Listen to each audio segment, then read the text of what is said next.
खोया आदिवासी जो जाती है कोई दिखावा नहीं करती, ये कोई शादी ब्याह में कोई खर्चा नहीं करती, और दारू उनके भगवान को चढ़ती है। जिस तरह से कोई आदमी पितरों का पिंडदान करता है तो उस तरह से वो पितरों के पिंडदान के साथ दारू भी उनको चढ़ाते हैं। तो खोया तंत्र इस तरह का तंत्र है अंडे और मुर्गी का। वो अंडे और मुर्गी का भोग लगाते हैं और चारों ओर तंत्र होते हैं। अमावस की रात, अमावस की 3 बजे की जो रात होती है, जो 3 बजे का टाइम होता है, 3 बजे में वो तंत्र क्रिया करते हैं। मारन क्रिया जो होती है, ये मारन क्रिया क्या होती है? आपने मारन क्रिया की बहुत बात कही, काफ़ी लोग आपने सुना भी होगा कि मारन क्रिया होती है, किसी को मारन कर दिया। मारन क्रिया लोग अनोखे प्रकार की करते हैं। मारन क्रिया से हम बचाव करते हैं, हम मारन क्रिया नहीं करते। हम मारन नहीं करते, हम मारन क्रिया से बचाव। अच्छा, मतलब जो कि अगर सपोज कोई आप पे अटैक करता है, हाँ, या किसी तो उससे बचाव होता है। हमला करता है, हाँ, तो उससे बचाव। हाँ। दर्शकों, आपने देखा दीपक जी ने जो बात आपसे कही, और आपको याद होगा और आपने देखा भी होगा, हम फिल्मों में भी देखते हैं कि फिल्मों में भी हमें वो जो दिखाते हैं वो यही बात दीपक जी भी बोल रहे हैं कि आपने देखा होगा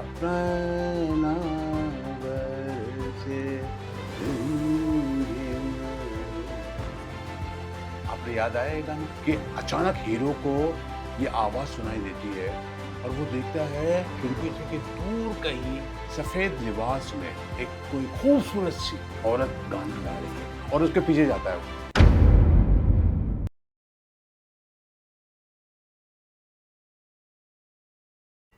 नमस्कार, आदाब, सत श्री अकाल। मैं मुश्ताक खान मुंबई से, और आज हमारे साथ इस स्टूडियो में हमारे खास मेहमान हिंदुस्तान के जाने माने तंत्र साधक दीपक जोशी जी। बहुत बहुत मज़ा आएगा दर्शकों इनसे वार्तालाप करने में, क्योंकि एक अलहदी अद्भुत और तंत्र विद्या से संबंधित है। तो स्वागत है दीपक जोशी जी आपका। नमस्ते, जय माँ कामाख्या। क्या बात है, आज आपने मुझे बुलाया, मेरा सौभाग्य है और मैं आपसे मिलके बहुत खुश हूँ।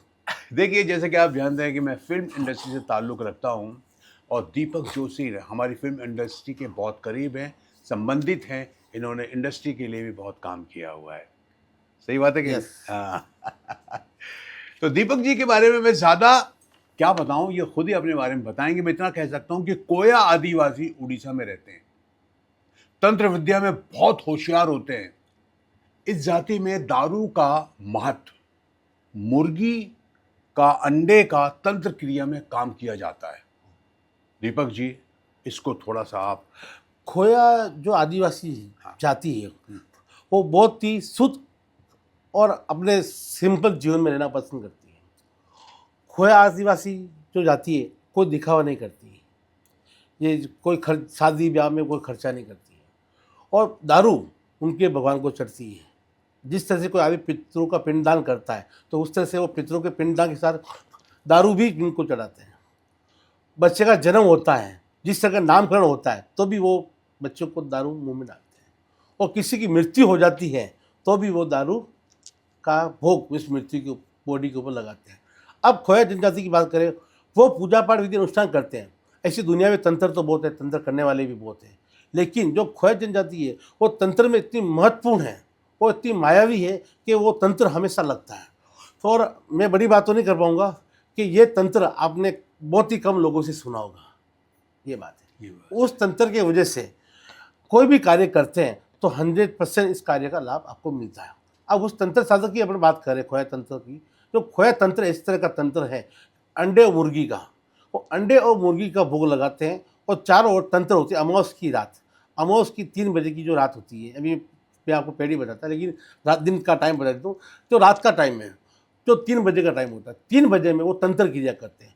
उस तंत्र क्रिया में किसी भी व्यक्ति को लव में परेशानी हो या शारीरिक पीड़ा हो तो उस चीज़ का समाधान होता है। और खोया जनजाति में जो पूजा पाठ के अनुसार होती है वो एक तरह से तामसिक विधि होती है, और तामसिक विधि करके चारों ओर जो मुंड होते हैं, जो पाड़े के मुंड होते हैं, जो माँ कामाख्या में पाड़ा चढ़ता है उसके मुंड होते हैं, उस मुंड के राउंड होता है, उस राउंड के ऊपर वो हवन करते हैं, और हवन करने के बाद वो दारू चढ़ाते हैं, और दारू चढ़ने पर साक्षात जो आदिवासी तंत्र करते हैं उनके पितृ हाजिर होते हैं। पितृ तो तंत्र वाले हाजिर होते हैं, तो 100% किसी व्यक्ति को लव में प्रॉब्लम है और किसी को कोई लव गर्लफ्रेंड नहीं मान रही है, और किसी भी कार्य में रुकावट आ रही, जैसे पति पत्नी के बीच में झगड़े हो रहे हैं, तो उस तंत्र से इस कार्य को लाभ मिल सकता है। इस तंत्र को मैं बता सकता हूँ तो बहुत बड़ी चीज़ है, लेकिन अब मैं आपको शॉर्ट में ही बताऊँगा कि टाइम अपने पास बहुत कम है। नहीं, सही बात है, लेकिन ये इस क्रिया में कितना समय लगता है? इस क्रिया में कम से कम 24 दिन लगते हैं, 24 24 आवर्स या दिन? दिन। दिन? 24 दिन। कोई भी पूजा घंटे 2 घंटे में नहीं होती है। तो इसमें बीच में ब्रेक होता है? हाँ, ब्रेक होता है। ये हर रात होती है 12 से 3 के बीच में। तो उसका टाइमिंग बता, जैसे आपने बताया शुरू रात के 3 बजे से। हाँ। तो 3 बजे से लेकर के कब तक करेंगे वो? 12 से 3, 12 बजे से लेकर के 3 बजे तक। 3 बजे, 12 से लेकर 3 बजे हाँ, तक। और वो तंत्र होता है, उस तंत्र में पूजा पाठ विधि अनुष्ठान करते हैं, और वो तंत्र बहुत भयानक तंत्र होता है, और उस तंत्र का लाभ हर व्यक्ति को तुरंत मिलता है। एक आदिवासी तंत्र और अगौर तंत्र में रात दिन का फर्क है, ये बात है। क्या बात है, वाह वाह। अच्छा, ये एक मारण क्रिया जो होती है, ये मारण क्रिया क्या होती है? हाँ, आपने मारण क्रिया की बहुत बात कही। काफ़ी लोग आपने सुना भी होगा कि मारण क्रिया होती है, किसी को मारण कर दिया। मारण क्रिया लोग अनोखे प्रकार की करते हैं, ठीक है। मारण क्रिया से हम बचाव करते हैं, हम मारण क्रिया नहीं करते हैं। हम मारण नहीं करते, हम मारण क्रिया से बचाव अच्छा, मतलब जो कि अगर सपोज कोई आप पे अटैक करता है, हाँ, या किसी तो उसके बचाव होता है। हमला करता है, हाँ, तो उससे बचाव। हाँ, तो मारण क्रिया की बात करते हैं, तो मारण क्रिया एक इस तरह की हांडी होती है। उस हांडी के ऊपर एक मुंड रखा जाता है। वो मुंड होता है मरे हुई आत्मा का मुंड। उस मुंड के ऊपर 51 मुंड की चौकी लगती है, चारों बाजू 51 मुंड लगते हैं। इस 51 मुंड में शव साधना होती है।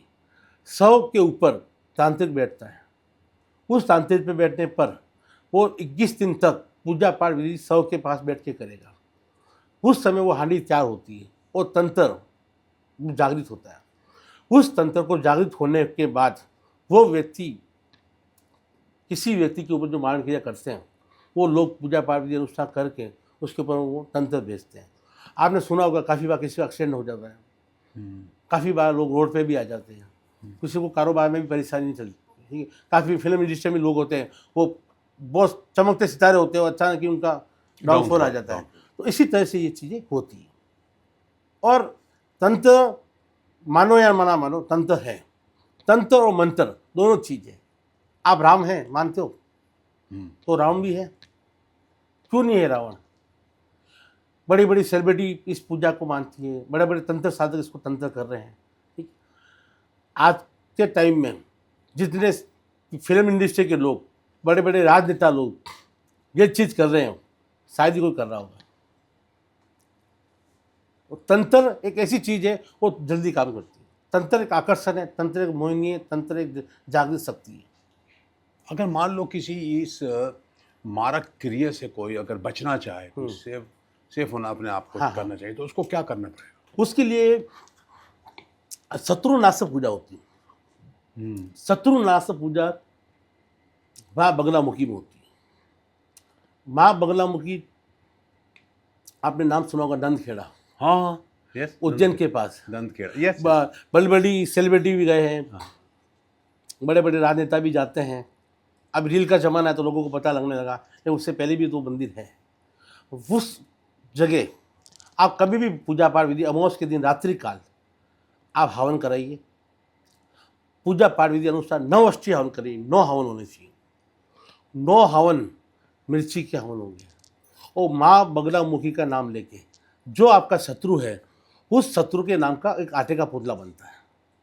आटे के पुतले पर तंत्र किया जाता है। तंत्र करने पर फिर वो पूजा पाठ विधि अनुष्ठान हवन चालू होता है। वो हवन चालू करने के बाद में आपके शत्रु का नाम दिया जाता है, शत्रु के नाम की आहुति दी जाती है। और कोई भी व्यक्ति आपके ऊपर मारण क्रिया कर रहा है या कोई भी मारण क्रिया का प्रयास कर रहा है और किसी ने मारण क्रिया की है, तो वो दूर होगी। अच्छा, उसका पुतला बनाया जाएगा? उसका पुतला बनाया जाएगा, शत्रु का पुतला बनाया जाता है, आटे का पुतला बनाया जाता है, और शत्रु के आटे के पुतले के ऊपर ही वो क्रिया की जाती है, और उसे बचा जा सकता है। मैंने आपको उसके दुष्परिणाम और परिणाम भी बता दिए। इसका समय वही है, हाँ, सेम, अमावस्या और 12 से 3 का। हाँ, ये बात है। रात्रि काल ही पूजा होती है, और शमशान में भी की जा सकती है, ठीक है। शमशान में भी ये पूजा होती है, लेकिन शत्रु से बचने के लिए आपको करना पड़ेगा माँ बगलामुखी का हवन। ये क्या है? माँ बगलामुखी, जो मैंने आपको नंदखेड़ा में बोला है, हाँ, हाँ, हाँ। उज्जैन के पास है वहाँ पे। और शत्रु विनाश के लिए पूजा पाठ ये करनी पड़ेगी, जो मैंने आपको बोला मारण क्रिया। और मारण क्रिया भी होती है और करने वाले लोग मारण क्रिया करते भी हैं। तो मतलब ये जैसे पूजा हाँ होगी हाँ। और जो होगा हवन होगा या जो भी हाँ। होगा, तो उसका असर उसको शत्रु को होगा, शत्रु नुकसान को होगा। होगा, 100% होगा, क्योंकि वो शत्रु आपके लिए बुरा कर रहा है, तो 100% विधि पूजा पाठ करेंगे तो माँ आपके साथ रहेगी और दानवों का सर्वनाश माँ करती करती है। और माँ के आशीर्वाद से पूजा पाठ विधि अनुष्ठान करेंगे तो 100% उसका परिणाम उसको मिलेगा ही मिलेगा। तो उसको किस तरह का नुकसान होगा? नुकसान नहीं, हम उससे बचाव कर रहे हैं। क्या किसी को आदमी ने नहीं, आपके, शत्रु का नुकसान की बात हाँ, कर- शत्रु जो आपके ऊपर तंत्र कर रहा है, वो तंत्र उसके आपके ऊपर कर रहा है, वो वापस उसके ऊपर जाएगा। यानी वो जो आपको पीड़ा पहुंचा रहा है वो पीड़ा उसके ऊपर वापस जाएगी। अच्छा, वो पीड़ा होगी उसको, हाँ। दुखी होगा वो। रात को औरत के पीछे मत जा, कि पिछली पेरी रात के अंधेरे में आती है और इंसान के गर्दन का खून पी जाती है। ये सत्य है, ये काफ़ी बार सुना होगा आपने। कभी भी अंधेरे रात में कहीं शमशान हो, कहीं कब्रिस्तान हो, जहाँ पैतृक आत्मा का वास हो, चौराहे पे कभी भी किसी स्त्री की आवाज़ आती है तो आपको पीछे मुड़ के नहीं देखना। हाँ, ये हमने सुना था, ठीक ये है? और कभी भी आप देखो गाड़ी चलाते समय भी काफ़ी लोग सुंदर स्त्री को देखते हैं और एकदम गाड़ी रोक देते हैं। वो स्त्री हजारों रूप लेके आ सकती है, साड़ी भी पहन के आ सकती है, अलग विभिन्न तरह से कपड़े पहन के आ सकती है, आपको मोहित कर सकती है। और मोहित करने के बाद में वो आपके प्राण भी हर सकती है, प्राण भी आपको ख़त्म कर सकती है, सॉरी। और आपके जीवन में इस तरह का तंत्र का पास होता है कि आपके शरीर को सुखा देती है। आपने बोला मैंने सिर्फ देखा है, देखने से ही आपका शरीर सूखने लगेगा, आपके बाल उड़ने लगेंगे और आपके शरीर में बेचैनी होती रहेगी, रात को नींद नहीं आएगी और आंखें काली हो जाएगी आपकी, और दिन में दिन आपका माइंड बिल्कुल पागलों के दौर में हो जाएगा।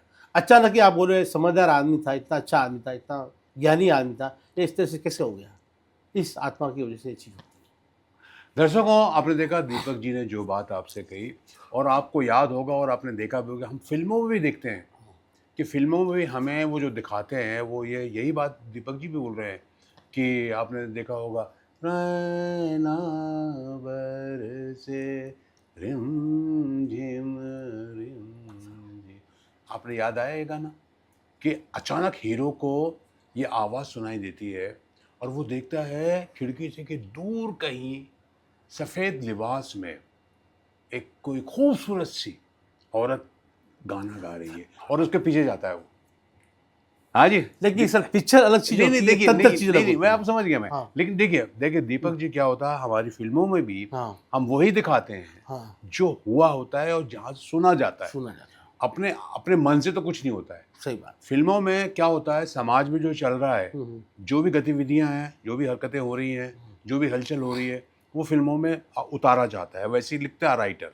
मैं इसलिए आपको बता रहा हूँ, आप ऐसी कितनी फिल्में हमारे इंडस्ट्री में आप देख ले।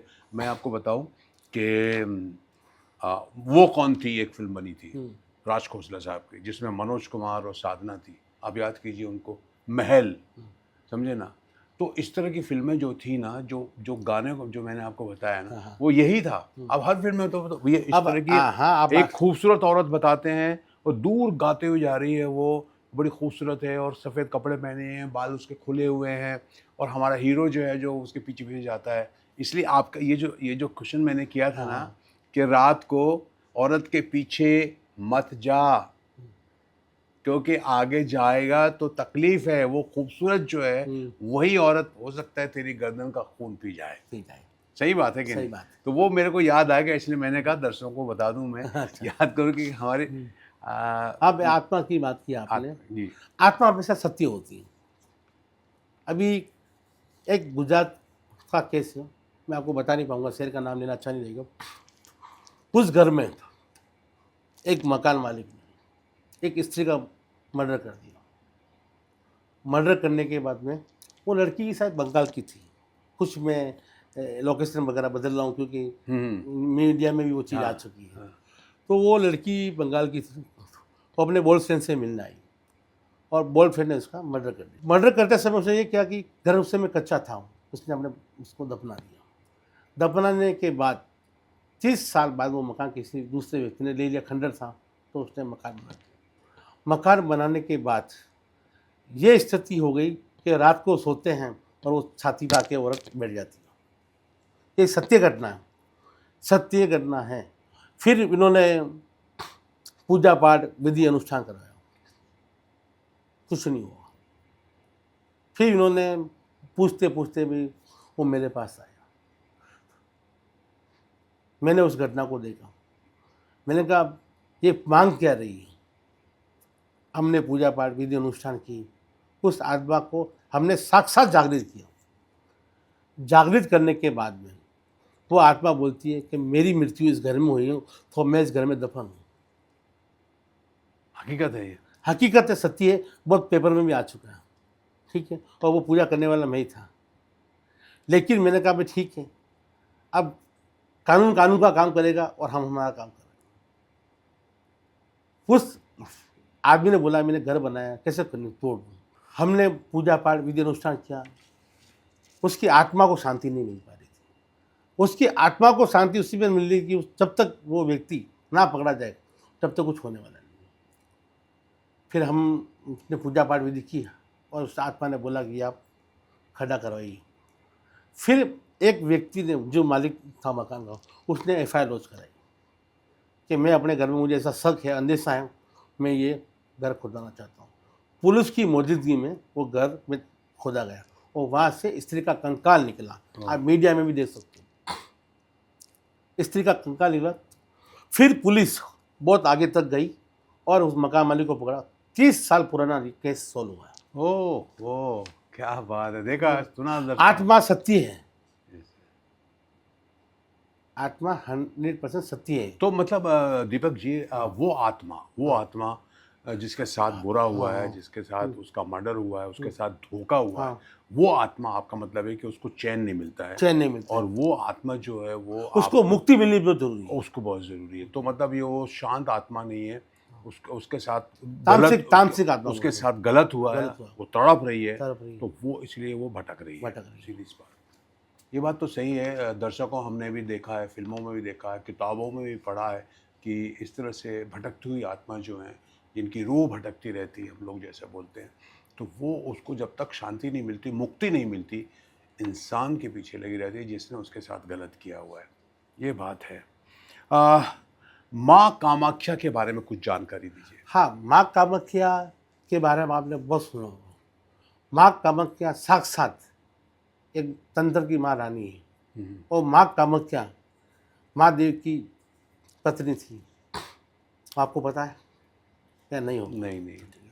माँ कामाख्या की बात करते हैं तो माँ कामाख्या दक्ष प्रजापति की पत्नी थी, बेटी थी, और महादेव की पत्नी थी। महादेव को दक्ष प्रजापति ने हवन में नहीं बुलाया, अपने जवाई को नहीं बुलाना, मतलब क्रोध की बात है। तो माँ सती का हवन में खुद आहुति दे दी। माँ सती की आहुति के नाम सुन के महादेव खुद त्रिकाल हिला दिया इन्होंने। फिर जली हुई बॉडी को भगवान लेके घूमे, उससे शक्तिपीठ बने। श्री कृष्ण ने सुदर्शन चक्र से माँ के टुकड़े किए।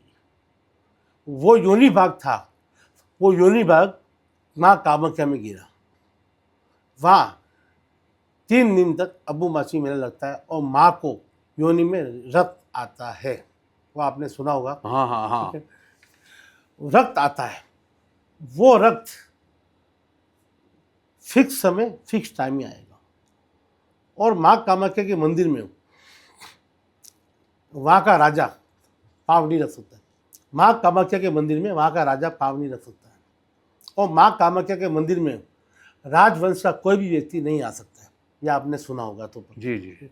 और राजवंश का व्यक्ति क्यों नहीं आ सकता है कि माँ कामाख्या इतनी भक्त को प्रेम करती थी कि माँ कामाख्या पुजारी जिसे पूजा करते थे उस समय माँ कामाख्या खुद नृत्य करती थी। और माँ कामाख्या का इतना प्रचार था कि माँ कामाख्या इसी समय पुजारी याद करता और माँ कामाख्या हाजिर हो जाती है। जिस समय पूजा पाठ विधि सब अनुष्ठान खत्म हो जाते हैं तो रात को काल जाके माँ कामाख्या का भक्त थे, जो पुजारी थे, वो बैठते थे। वो बैठने पर माँ कामाख्या साक्षात हाजिर होती थी और वो नृत्य करती थी। ये बात राजा को पता चली। राजा ने पुजारी को बुलाया, ये पुजारी, मैं माँ का नृत्य देखना चाहता हूँ। तो राजा ने बोला कि मैं मुझे नृत्य देखना ही पड़ेगा। उसने बोला मैं आपको नृत्य नहीं दिखा सकता हूँ। तो राजा ने पुजारी को डराया, धमकाया, प्रलोभन दिया कि ठीक है, कि मैं पूजा पाठ विधि अनुष्ठान करूँगा, उसके बाद आप पधारो और मैं माँ का गुणगान कहूँगा। जब माँ हाजिर होगी तो आपको उस पर देखना है। तो माँ जिस समय हाजिर हुई, किसी तरह से वो पूजा पाठ विधि अनुष्ठान भजन भाव कर रहा था, राजन ने देख लिया। जैसे ही दृष्टि राजन की माँ के ऊपर पड़ी, माँ क्रोधित हो गई और राजन को श्राप दिया कि तुम्हारे कुल से कोई भी व्यक्ति मेरे मंदिर में नहीं आएगा और नहीं पूजा पाठ विधि अनुष्ठान करेगा, वो श्राप है। जो पुजारी था वो आज भी पत्थर का है, आप जा सकते हो माँ कामाख्या में, वो पत्थर की मूर्ति है। हाँ। और माँ कामाख्या के मंदिर में पागण में जाने से ही आपके हर कष्ट दूर हो जाएंगे। किसी तरह का तंत्र किया है आपके ऊपर, किसी तरह की अघोरी क्रिया की है, किसी तरह का मारण किया, किसी की तरह का चाटन किया आपके ऊपर, तो वो समाप्त हो जाएगा। और माँ कामाख्या बुलाती हो ही जाता है। काफ़ी लोग तो मंदिर के आगे से चले जाते हैं, पाँव भी नहीं रख पाते। और माँ कामाख्या की बात करता हूँ, माँ कामाख्या की सबसे बड़ी भक्त थी लोना चमारी। लोना चमारी जितनी तांत्रिक स्त्री कोई नहीं थी उस जमाने में, जहाँ स्त्रियों को बहुत मान सम्मान दिया। लोग कहते हैं अभी स्त्री और पुरुष एक जैसे, लेकिन उस समय भी स्त्री का बहुत मान सम्मान था। लोना चमारी के साथ कोई भी पूजा पाठ, आप लोना चमारी की सौगंध खा के माँ कामाख्या की पूजा कर दो तो कोई भी चीज़ पीछे नहीं आई। और लोना चमारी का जो तंत्र है वो स्त्री तंत्र है। लोना चमारी भैरवी क्रिया करती थी और वो भैरवी क्रिया निविस्तर होकर करती थी। और लोना चमारी का नाम लेने से भी आज लोग थर थर कांपते हैं। लोना चमारी एक इतनी बड़ी जादूगरनी थी और इतना बड़ा उसको माँ कामाख्या का आशीर्वाद था कि हद से ज़्यादा। और आज भी आप कोई काम नहीं हो रहा है, कोई कार्य नहीं हो रहा है, तो आप लोना चमारी माँ का नाम ले लो तो आपका हर कार्य होगा। माँ कामाख्या लेके आप दवाई दे दो कि माँ कामाख्या तेरी लोना चमारी की दवाई है तुझे, तो हर काम सफल होगा। अच्छा अच्छा। और कामाख्या धाम इस तरह का धाम है कि वहाँ पे लोग बोलते हैं मुर्गे करते हैं, वहाँ मुर्गे नहीं करते। लोग बोलते हैं वहाँ पे नर बलि होती है, नर बलि नहीं होती है। देखिए वो एक स्थान है, वहाँ पे पाड़ी की बलि जरूर होती है, कबूतर की बलि होती है, बकरे की बलि होती है। ये नहीं कहता हूँ मैं आप बकरा चढ़ाइए, पाड़ा काटिए, ये सारी है। किसी चीज़ की बलि दो प्रकार की होती है। हिंदू धर्म में दो प्रकार की बलि दे सकते हैं। आपने बोला मैं पाड़ी की बलि दूंगा तो आप वहाँ पाड़ा छोड़ भी सकते हो। आपने बोला मैं बकरे की बलि दूंगा तो बकरा छोड़ भी सकते हो। और कबूतर की बलि कबूतर छोड़ भी सकते हो। ठीक है, यानी बलि का मतलब ये कि रक्त देना। हाँ। रक्त का आपको पता होगा, पहले हम हिंदू धर्म में काफ़ी लोग क्या करते हैं, बकरे का कान हल्का सा काट के उसको छोड़ देते हैं और वो उस बकरे को काट नहीं सकता, तो उस तरह की भी बलि दे। और लोग कहते हैं कि माँ कामाख्या के मंदिर में नर बलि होती है, ये गलत बात है।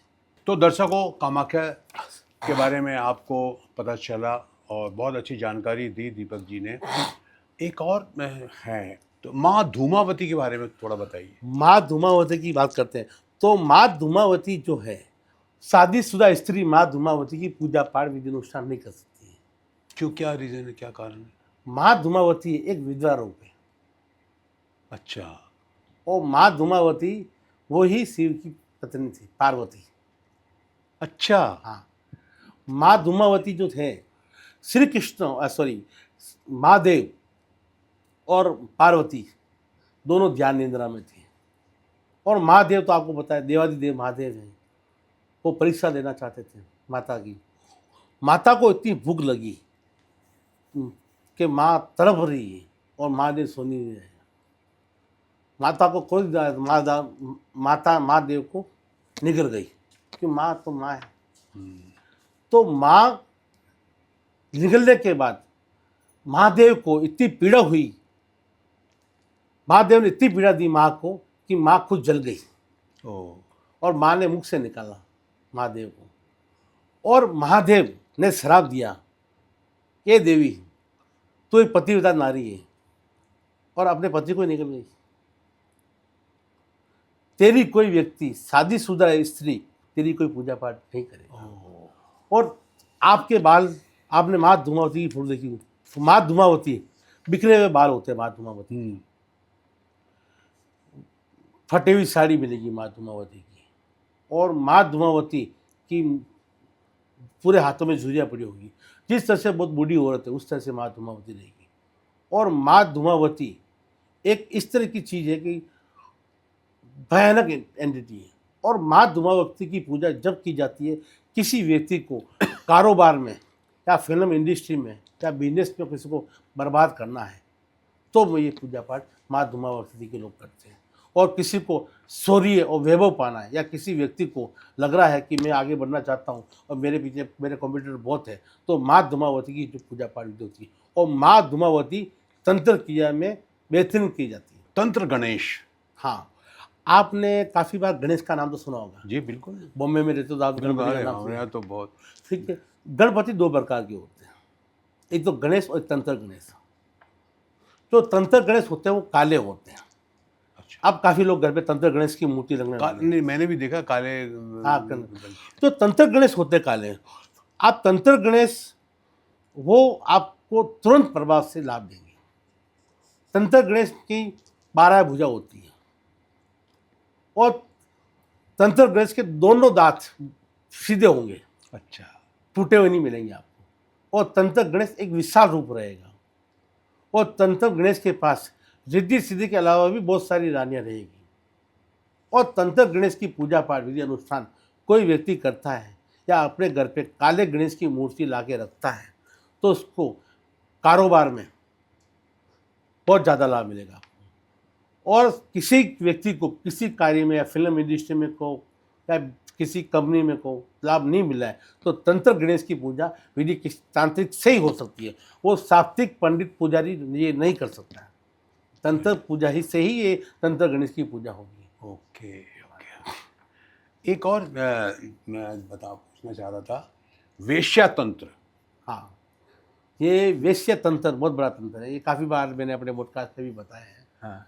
ये वेश्या तंत्र एक तंत्र ऐसा तंत्र है, आपने सुना होगा माँ काली की, माँ नव दुर्गा की पूजा होती है कलकत्ता मगधाल में। हाँ हाँ हाँ। वहाँ से जो मूर्ति बनती है सबसे पहले, उसकी माटी जो होती है वो वेश्या के घर से लाई जाती है। हाँ। ये सत्य है। जब तक वेश्या के घर से जो माटी नहीं आएगी, जब तक मूर्ति का निर्माण चालू नहीं होगा। अच्छा, वो वहाँ की माटी से वो हाँ, डालते हैं उसमें। डालते हैं और उससे ही वो पहले जो माँ दुर्गा की मूर्ति बनती है। मिट्टी लेने वहाँ जाएगा वो। क्या क्या क्या क्या कारण होता है उसका? मैं बता रहा हूँ आपको। देखिए, वेश्या तंत्र की बात करते हैं तो माँ, देखिए वेश्या तंत्र में भी बहुत सारे तंत्र होते हैं। वेश्या तंत्र में लोग वेश्याओं के घर में जाना पसंद नहीं करते हैं। लोगों ने वेश्या से ज्ञान भी लिया है, वेश्या से लोगों ने शास्त्र भी सीखा है। वेश्या तंत्र जो है, जो इनका गट है, जहाँ घर होता है, वहाँ वेश्या तंत्र घर एक शुद्ध घर कहा जाता है। लोग बोलते हैं ये वेश्या हो, वेश्या सब घर बार सब त्याग देती है, और आदमी के पास इज्जत होती है वो भी वो त्याग देती है। ठीक है। और वेश्याओं के यहाँ पे जो पूजा पाठ विधि अनुष्ठान होती है, वेश्याओं के घर के अंदर जो पूजा पाठ विधि अनुष्ठान को करता है, तो उसको बोलते हैं वेश्या तंत्र। और वेश्या तंत्र माँ दुर्गा की विधि अनुष्ठान को साक्षी लेके किया जाता है, तो उसका लाभ आपको जीवन भर मिलेगा। और वेश्या तंत्र से किसी व्यक्ति का फिल्म इंडस्ट्री में या किसी व्यक्ति का शरीर खराब हो गया है, या कोई व्यक्ति बीमार है, कि किसी व्यक्ति का तेज नहीं है, तो वो तेज उससे बढ़ता है। ओके। शत्रु पर अगर आपको विजय पाना है, हाँ तो उसके लिए कोई तंत्र होगा? हाँ, उसके लिए भी तंत्र है। शत्रु पे ही विजय पाने की आप बात कर रहे हो, मैं एक और चीज़ बताता हूँ। मेरे पास हालिया केस आया बॉम्बे का, काफ़ी अच्छी सेलिब्रिटी है, बहुत ही अच्छे लोग हैं। अचानक ही वो लोग रोड पे आ गए। कारोबार से टूट गए, पैसों से टूट गए और घर में बीमारी का साया हो गया। अब वो इतनी बड़ी सेलिब्रिटी है, किसी से 5 रुपये भी मांगे तो लोग सोचते हैं कहाँ सही। क्या बात कर रहा है। उस व्यक्ति के घर पे कच्चा कलवा भेजा गया। आपने सुना होगा कच्चा कलवा। तो कच्चा कलवा होता है, कोई छोटा बच्चा होता है, वो कच्चा कलवा शमशान में जागृत किया जा सकता है। और कच्चे कलवे आपने सुना होगा, काफ़ी बच्चे मर जाते हैं। जी जी। मुस्लिम धर्म में भी दफनाते हो, हिंदू धर्म में छोटे बच्चे को दफनाया जाता है। ठीक है। दफनाने पर उसकी वहाँ से मिट्टी ली जाती है। मिट्टी लेने पर शमशान में जागृत शमशान होता है, वहाँ पे उस मिट्टी को रखा जाता है और उस मिट्टी को जागृत करते समय वो बच्चा एक आत्मा का रूप लेता है। उसको बोलते हैं कच्चा कलवा। वो बच्चा कच्चा होता है और वो आपको पिता समान, माता समान, वो भाई समान मानता है। फिर कुछ तांत्रिक लोग हैं, उसको रखते हैं अपने पास में और वो कच्चा कलवा बेहतरीन काम करता है। आपके बच्चे के जैसे काम करेगा, आपके ऊपर खेल कूद करेगा। और कच्चा कलवा जो है वो किसी के घर पे भेजते हैं तो वो एक ऐसी एंटिटी है, आदमी को बर्बाद भी कर सकती है और रोड पे भी ला सकती है। आपने सुना होगा, काफ़ी लोगों का एक्सीडेंट भी हो जाता है, घर पे चलते चलते गिर जाते हैं और लकवा हो जाता है, आग लग जाती है। अब काफ़ी लोग तो नए भी चालू करने लगे। अब तो ऐसा बोला कि आप कच्चा कलवा बेच रहे हैं। कच्चा कलवा बिकता नहीं है। लोग बोलते हैं, काफ़ी ब्रॉडकास्ट में करण पिचासी आके हमारे कान में बोल रही है। कोई बोलता है कि मैं पिचासी के साथ सेक्स करता हूँ। काफ़ी स्टूडियो वाले, ब्रॉडकास्ट वाले बोलते हैं, लाइट बंद करते हैं कि पिचासी हमारे यहाँ पे आ गई। कोई भी व्यक्ति करण पिचासी के साथ सेक्स करके बता दे और कच्चे कलवे से पैसे ट्रांसफ़र करवा दे तो मैं आपके स्टूडियो पे पहले 1 करोड़ का इनाम था, अब 10 करोड़ का इनाम घोषित करता हूँ। कोई भी आदमी करण पिचासी के साथ संबंध बना के बता दे तो मैं 10 करोड़ रुपए इसी स्टूडियो में चेक रख के जाऊँगा। पहले मेरा इनाम तो 1 करोड़ था, अब मैंने आपके सामने 10 करोड़ रुपये कर दिया। दीपक जी का ये चैलेंज है भाई, चैलेंज है। देखिए, किसी व्यक्ति के साथ पूजा पाठ के अनुष्ठान कराते हो तो आप विधि पूजा पाठ कर सकते हो, तो उससे काम करा सकते हो, उसको आदेश नहीं दे सकते हो कि कच्चा कलवा है, ब्रह्म राक्षस है, लाल गुड्डा है। इसी तरह के बहुत सारे तंत्र हैं। लोग बोलते हैं कि मैं पिचासी को कान में बोला। तब हाल ही का स्टूडियो मैंने वीडियो देखा है, स्टूडियो में लाइट जब बंद चालू हो रही है कि करण पिचासी आ गई और एंकर उड़ के जा रहे हैं। ये कोई तरीका है क्या? करण पिचासी आप ही के लिए बैठी हैं।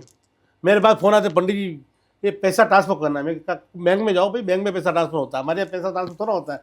या नहीं पंडित जी, इससे पैसा कच्चा, हमें पंडित जी बोल रहे हैं कि कच्चा कलवा यहाँ से पैसा उठा के आपके घर पे ट्रांसफ़र कर देगा। हाँ मैंने कहा ऐसा होता तो मैं खुद करोड़पति नहीं बन जाता, सही बात।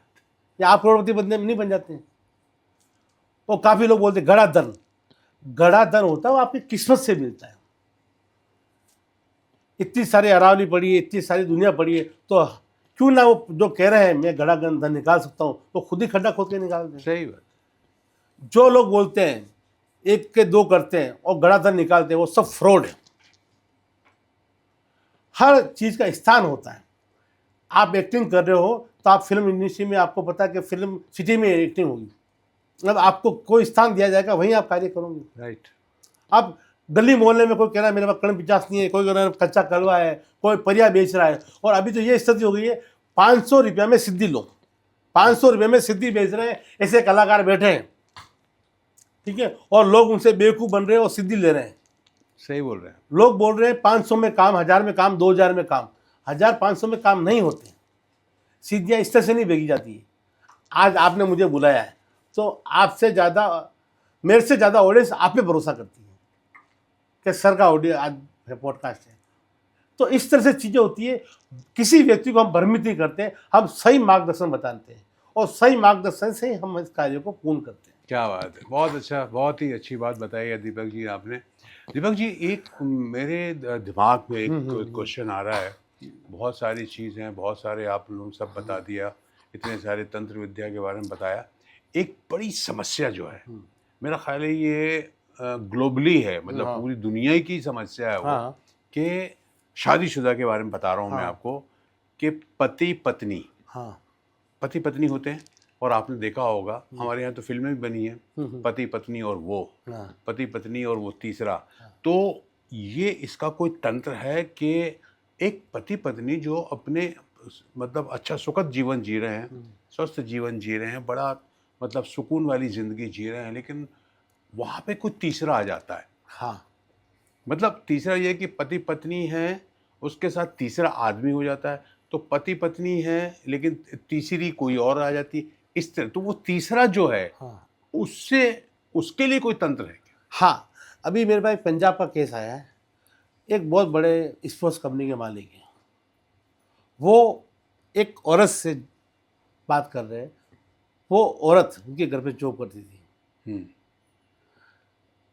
जॉब करते करते उसने उस आदमी के ऊपर मेला खिलाया, जो औरत का मासिक धर्म होता है। वो मासिक धर्म थे, उसने अमावस के दिन जाके एक तांत्रिक से पूजा करवाई। तांत्रिक से पूजा करके वो उसको मेला खिलाया। जो आदमी आज तक किसी चीज़ को हाथ नहीं लगाता था, वो दारू पीने चालू कर दिया। और वो औरत अलग मकान लेके वो दूसरी औरत को रख रहा है। वो औरत इसको दारू पिला रही है, अफीम, गांजा, ड्रग्स, जो भी नशे हैं वो सब नशे इसको करवा रही है। और वो घर पे जाते ही वो अपनी पत्नी के साथ मारपीट करता है। अब ये स्थिति हो गई, बच्चे बड़े हो गए, 5-10 साल निकल गए। उन्होंने कहीं मेरा देखा होगा तो उन्होंने मुझसे संपर्क किया कि पंडित जी वो मेरी सहेली थी, मैंने इसको सोचा भाई ये परेशान है तो मैं अपने यहाँ पे जॉब पे रख दूँ, और ये स्थिति हो गई, वो मेरा घर खा रही है। अभी ये परिस्थिति ऐसी है कि जीवन में वो औरत इतनी दुखी हो गई हद से ज़्यादा। उसने बोला पंडित जी मेरे पास तो गाड़ी है, बंगला है, ज़मीन है, जायदाद है, पति नहीं, पति का सुख ही मुझे चाहिए। वो पति का सुख मुझे मिल नहीं पा रहा, और तीसरी स्त्री है जो मेरे घर में तांडव करा रही है। और वही स्त्री अपनी बॉस की औरत के ऊपर मारण क्रिया भी करवा रही है कि ये मर जाए और मैं अपने इस बॉस के घर पे चली जाऊं। और फिर वो मेरे पास आई, हमने पूजा पाठ विधि अनुष्ठान किया, फिर हमने तंत्र किया, फिर हम उसके घर पे भी गए, उसके पति की गैर मौजूदगी में पूजा पाठ विधि अनुष्ठान किया। पूजा पाठ विधि अनुष्ठान में ये लगा हमें कि उसके बेडरूम में भी उसने चीज़ें छिपा रखी थी। पति पत्नी ही इतने टाइम से साथ नहीं रह पाए। पति जाता है, पति पत्नी के शारीरिक संबंध ही नहीं बनते। पति घर में जाता है, बच्चों से बात करता है, औरत से बात ही नहीं करता है। माँ बाप बीमार हो गए या माँ बाप मर गए तो भी वो नहीं आया, उसके वो औरत आएगी तो ही मैं आऊँगा, वरना मैं नहीं आऊँगा। कि मेरी उस गर्लफ्रेंड को आप मेरे घर में रखोगे तो मैं रहूँगा। फिर हमने पूजा पाठ विधि अनुष्ठान किया। सबसे पहले हमने जिसके ऊपर मेला किया था वो मेला हमने हटाया। फिर इनके घर में तंत्र क्रिया कर रखी थी, उसमें चौकी लग रही थी। एक गलत चीज़, कोई जानवर था, उसका मांस रख रखा था, उस मांस की हमने हटवाया, उसकी पूजा पाठ विधि अनुष्ठान की। फिर धीरे धीरे उसके पति की ओर से तंत्र निकलते गया। फिर वो बच्चों से मिलने आने लगा हफ्ते में 1-2 बार। फिर उस औरत के ऊपर फिर हमने वापस तंत्र किया। उस औरत के ऊपर इस तरह से तंत्र किया कि हमने, वो औरत खुद हिल गई और उस औरत ने वो तंत्र करवाना बंद करवा दिया। और जैसे ही तंत्र करना बंद किया, फिर हमने उसके ऊपर पलट करके इसको बिल्कुल ही खतरनाक जो वस्तु होती है हमने इसको कर दी। और वो वस्तु चीज़ करने पर वो लड़की बिल्कुल बेड पे आ गई। और जो भी उसने किया था तंत्र, वो तंत्र खत्म हो गया। और तंत्र खत्म होने के बाद आज दोनों पति पत्नी रह रहे हैं और बिजनेस संभाल रहे हैं और भगवान का नाम लेते हैं और मुझे रोज़ याद करते हैं। क्या बात है। देखा दर्शकों, सुना आपने ना, कितनी अच्छी अच्छी बातें दीपक जोशी ने हमें बताई तंत्र विद्या को लेकर के, कि और इन्होंने सारी की सारी चीज़ें पॉजिटिव बताई कि आपको बुराई के ऊपर अच्छाई बताई है कि भाई आपके साथ अगर कोई बुरा कर रहा है, कोई आपका शत्रु है और वो तंत्र मंत्र के द्वारा आपको वशीभूत कर रहा है, तो उसका तोड़ भी है। दीपक जी, आज आपसे मिल करके और तंत्र विद्या के बारे में जो आपने सारी बातें बताई हैं, सारे किस्से बताए, बहुत अच्छा लगा। बहुत ही विस्तार पूर्वक आपने हमको बताया। बहुत बहुत धन्यवाद आपका। Thank you very much. Thank you.